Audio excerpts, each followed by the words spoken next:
If you listen closely to the wind sweeping through the jagged black stones of Orthanc, you might still hear it. A voice so perfectly calibrated, so undeniably reasonable, that even kings would lay down their swords just to listen. A voice that sounded exactly like salvation. When we look back at the War of the Ring, it is remarkably easy to point to the Black Tower of Isengard and see a conventional villain. We see the breeding pits, the smoke choking the skies, the vast armies of Uruk-hai marching through the mud. We remember the betrayal of Gandalf, the sneer of a power-hungry wizard who looked at the Dark Lord of Mordor and decided he wanted a piece of that absolute power. It is a comfortable narrative. It places Saruman neatly in the box of the traitor, the dark mirror to Gandalf the Grey, a being corrupted by simple, naked ambition. That reading is not entirely wrong, but it is tragically incomplete. To understand the fall of the White Wizard, you have to stop looking at him as a creature of malice and start looking at him as a creature of mathematics. Saruman did not fall because he worshipped evil. He fell because he worshipped order. And he fell because he was the only being in Middle-earth who actually did the math on their survival. To understand the architecture of this tragedy, we must look at his origins in the Silmarillion, specifically the Valaquenta. Long before he wore the white robes of the Istari, he was Curumo, a Maia of Valinor. But he did not serve Manwe, the Lord of the Skies, nor Varda, the Lady of the Stars. Curumo was a student of Aulë the Smith. Aulë is the Vala of craft, of substances, of making things work. Those who follow Aulë, and it is no coincidence that Sauron was once among them, do not desire chaos. They despise it.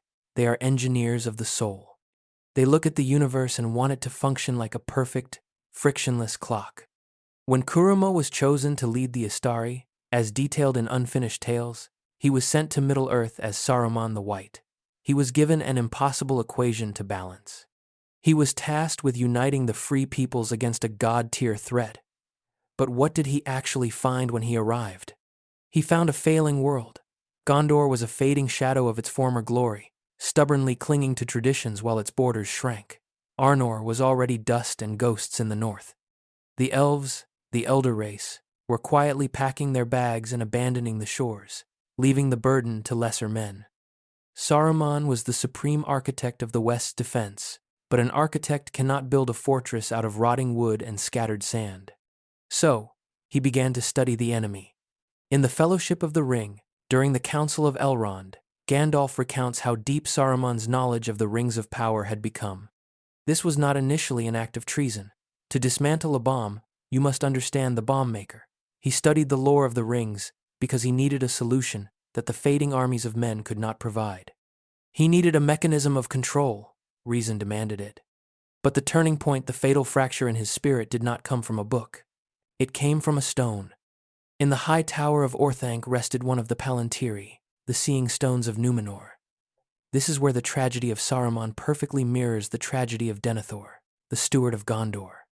Both were men of supreme intellect. Both believed they had the mental fortitude to look across the vast distances and observe the enemy directly. And both were fed the exact same data by Sauron. When Saruman looked into the Orthanc stone, as described in the Two Towers, Sauron did not just show him monsters. Sauron showed him logistics. He showed him the endless, sprawling reserves of the east and the south. He showed him the breeding pits of Gorgoroth, the unceasing industrial war machine of Mordor. Saruman was a being of logic, and his intellect ran the simulation. He calculated the birth rates of orcs against the dwindling populations of men. He measured the industrial output of Mordor against the agrarian economies of Rohan and Gondor. The result of the equation was absolute. The West had zero statistical probability of military victory. Think for a moment about what that means.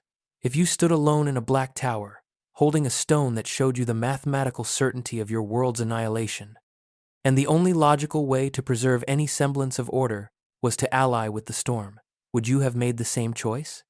If you appreciate exploring the uncomfortable, psychological realities beneath these legendary stories, subscribe to the channel. Denethor saw this same apocalyptic data and chose the fire of despair, burning himself alive rather than submit to the shadow. But Saruman was an immortal pragmatist. He chose the coldness of survival.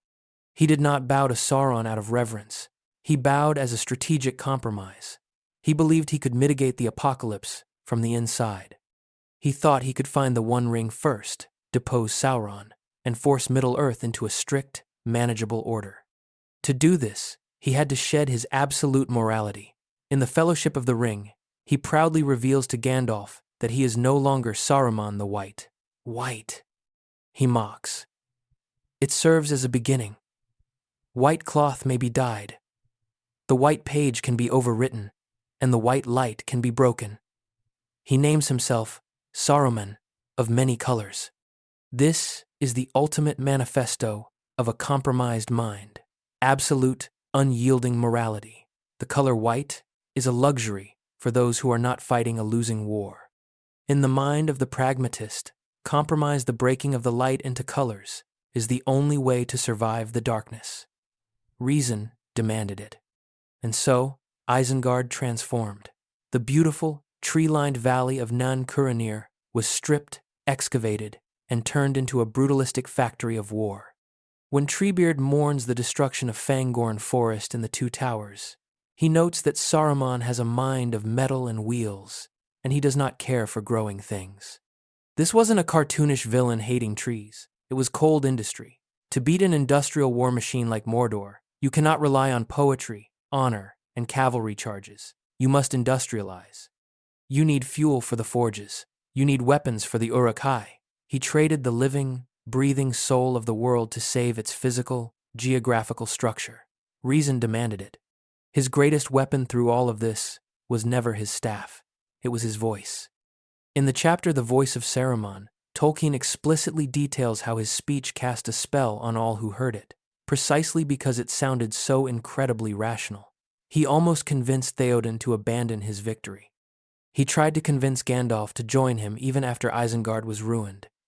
He genuinely, desperately believed he was the only adult in a room full of children who were stubbornly choosing to die. He thought his betrayal was an act of terrible, necessary burden. But the machine of his mind eventually broke his spirit when the Ents, the ancient forces of nature he had mathematically dismissed as irrelevant, tore down his walls. His logic shattered. When Gandalf broke his staff, his authority evaporated. Yet, Tolkien does not give him an epic, fiery death at the top of his tower. Instead, he gives him the most pathetic, humiliating, and deeply thematic end possible. In The Return of the King, during the scouring of the Shire, we find that the once great leader of the Istari has not gone down, swinging against gods. He has slunk off to the Shire to become Sharky, a petty mafia boss ruling over hobbits. Why the Shire? Because it was the only place left in the world where he could still impose his warped sense of order.